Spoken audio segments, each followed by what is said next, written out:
Alright guys, today is a good day. It is Beast versus Goliath.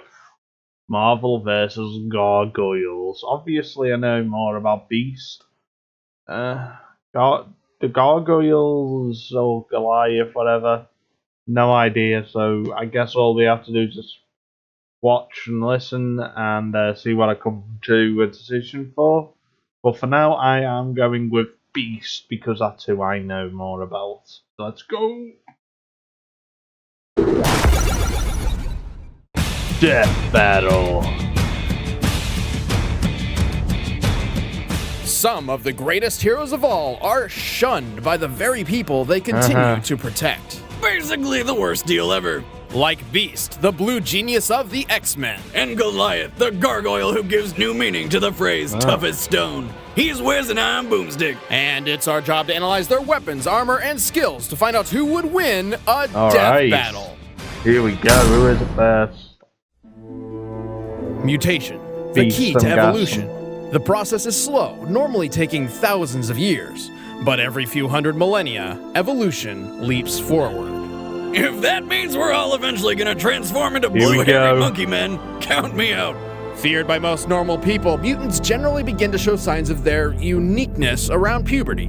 Not so for Hank McCoy. Yeah, the instant he popped out, it was pretty clear that something was different about him. Namely the giant monkey hands and feet. Whew, that must have been rough on the way out. He better give dear old mom double the presents on Mother's Day.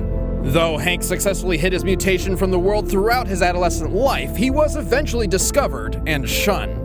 Constantly harassed and eventually kicked out of his own school, he was left to wallow in loneliness. Until good old Wheels showed up and offered him a place on the mutant group known as the X-Men. Hank took on the nickname that was previously used to degrade him and transformed it into something new.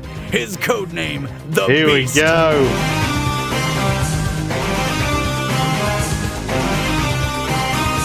The Beast. As an X-Man, Beast became an integral member of this uncanny team. His superhuman strength, speed, and durability let him go toe-to-toe with baddies like the immovable Blob and Kraven the Hunter. But Beast was a genius, like yours truly, and quickly completed his doctoral studies. Eventually leaving the X-Men, he became a leading researcher in mutant genetics. Desperate to cure the mutant phenomenon, Beast developed a serum which he theorized would temporarily counteract the mutated genes in his body. Except it kind of did the opposite. Poor guy, now he truly was a beast. His transformation wasn't all bad though. Fuzzy Beast could now lift over 10 tons, run over 40 miles per hour, and jump over 25 feet in the air. He also had a wicked healing factor which made him essentially bulletproof. But this was nerfed dramatically from healing instantaneously to over a couple of hours when Quasimodo's experiments turned him blue.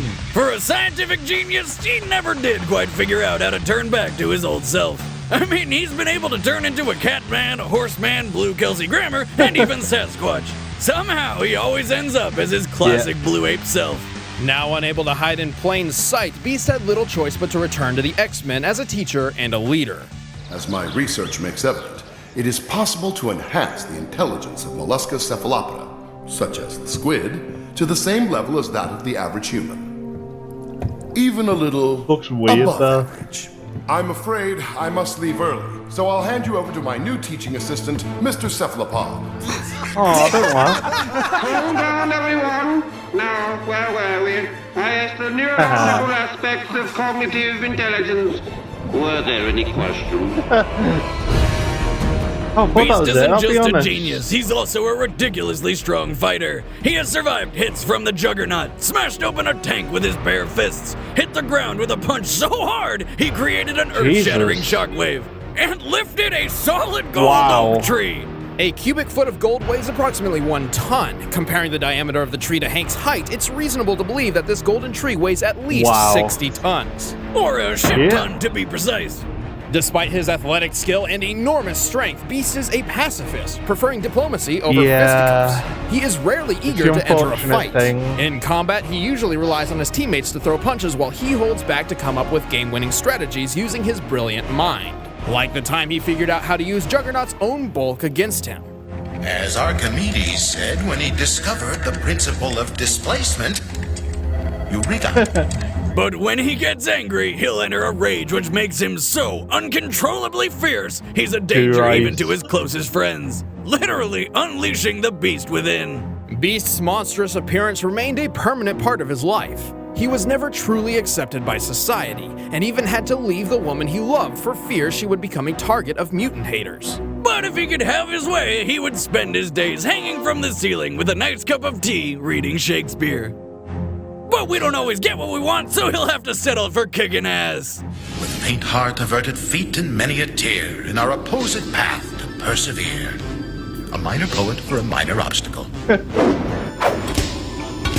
Oh, he is great. I love him. I like Goliath. 1,000 years ago, superstition and the sword ruled. It was a time of darkness. It was a world of fear. It was the age of gargoyles. And badass cartoon intros. Stone by day, warriors by night, gargoyles used to be common throughout the world. Like the stone statues they inspired, gargoyles were known as protectors. Guarding their home and those inside was always their top priority. It's not every day your garden statue is also your top-billed bodyguard.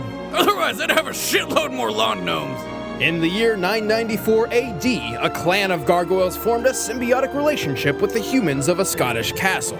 Using their superhuman strength, keen senses, and warrior spirit, the gargoyles defended the castle from invaders at night. In return, their human allies would watch over them during the day when they are most vulnerable, as gargoyles turn to solid stone in daylight. I think that's going to be the issue in the gargoyles were led by Goliath, a creature with a voice so sexy it makes humans turn to stone. If you know what I'm saying. You are trespassing. Unfortunately, due to their beastly appearance, Goliath's clan eventually faced unjust prejudice from the very humans under their protection. We are most seriously displeased to allow beasts in the dining hall. These are unnatural creatures. No good can come from associating with them. If that wasn't bad enough, Goliath was betrayed by his closest human friend, causing nearly his entire clan to be smashed to bits. Then the few that did survive were magically sealed in stone forever by a misinformed wizard. Talk about a shitty Monday. Sealed in stone forever, or until one very specific, seemingly impossible criteria was met. The terms of the spell were that they would sleep until the castle rises above the clouds. And when he says above the clouds, he means it literally. So, stone they remained for 1,000 years until in 1994. Some billionaire with a name that sounds like an antidepressant just happened to be crazy enough to try something. Alright, here we go. Xanatos moved every last stone of the ancient castle to the top of his New York skyscraper, which happened to poke above the clouds. The cost of which must have been astronomical. Don't disappoint me. Cool.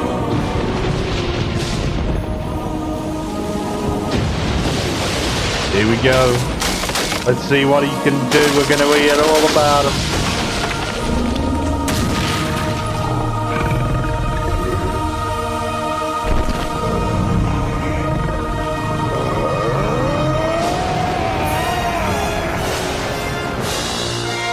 The curse was broken, the gargoyles awoke once again, and Goliath was tasked with leading his clan into the modern world. Despite being completely out of his element, Goliath adapted surprisingly fast. You mean he was texting and watching cat videos in no time? No, this was the 90s. Oh, so he wore crazy colored clothing and used nonsensical description words like bodacious, radical, or... Jalapeno. What? Jalapeno.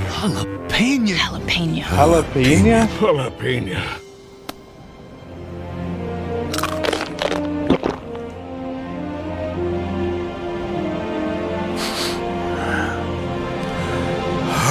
Are you serious? That was the saying? Damn it. Turns out Goliath was naturally suited to traverse the broad expanse of the city with his enormous wings.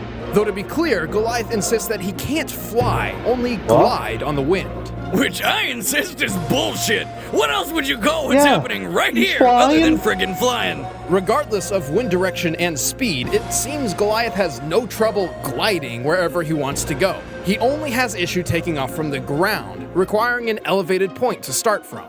Good thing he can scale giant skyscrapers from ground level without breaking a sweat.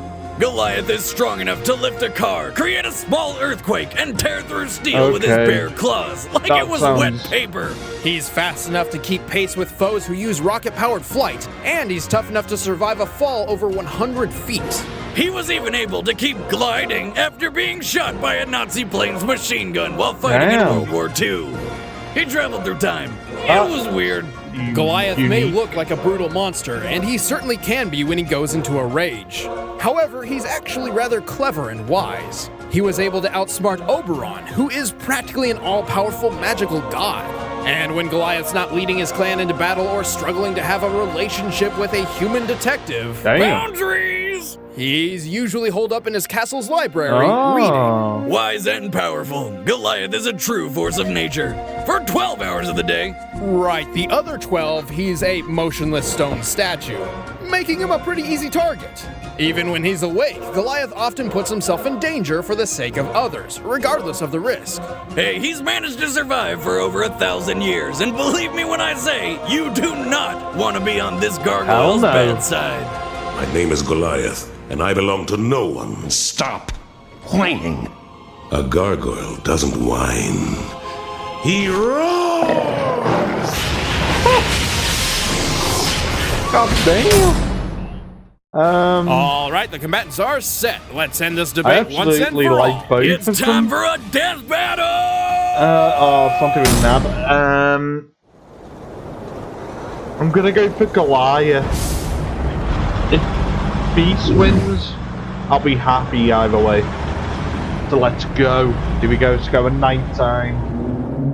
Here's where Goliath appears and roars. Here we go. Yeah.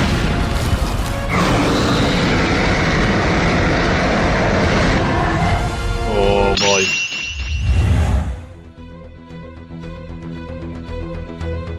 Boy. Damn. Oh. God, it's gonna be back and forth. Battle of the Beast.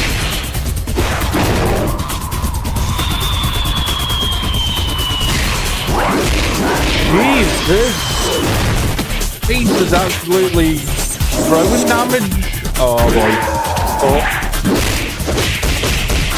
Oh, Goliath's got him. No, Beast has got him. Goliath's down! Uh-oh. Oh boy. Oh, thank God.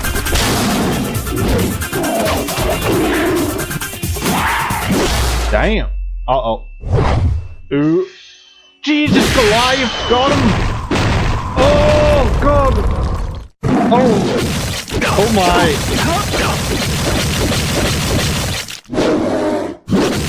Jesus Christ. Please, no. They never show you that shit on 90s cartoons. Beast and Goliath were pretty even in terms of strength and speed, making this more so a battle of wit and experience. Beast was always more of a team player, preferring not to fight directly unless absolutely necessary. And since Goliath spent decades defending his ancient castle in New York from Vikings, thugs, magic beings, and ghosts, his combat experience trumped Beast's. Also, be careful not to misinterpret Beast's golden tree feat. While it might sound far more impressive than anything Goliath has done, Beast did not actually lift the whole 60-plus ton tree off the ground. It's nothing surpassing his usual feats. Hey, one time, Goliath got nailed in the back by an anti-aircraft round. That's right, Goliath got shot by a gun designed to destroy airplanes, got back up and dropped a radio tower on the fools that tried it. And Beast didn't wait until sunrise for an advantage for two reasons. One, he didn't know what would happen because gargoyles in his universe don't share the stone-by-day rule. And second, Beast isn't tough enough to stand against Goliath for 12 hours straight. Finally, Beast has fought somebody similar to Goliath named the Griffin, and only survived the fight due to his fellow X-Men Angel's help. In the end, Beast just didn't have the heart to keep up with the gargoyle. The winner is Goliath. Alright, come on. Next time Who is it? Death Battle. It is...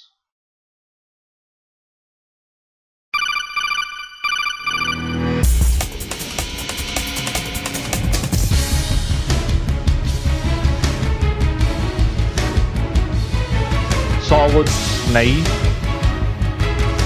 versus Solid Snake comes to Death Battle. Hey guys, thanks for watching. I'm Ben, I play Wiz. And I'm Chad, and I play Boomstick. And next time on Death Battle, Solid Snake. We've had Snake requested over and over and over again for years, and actually a few different possible matchups.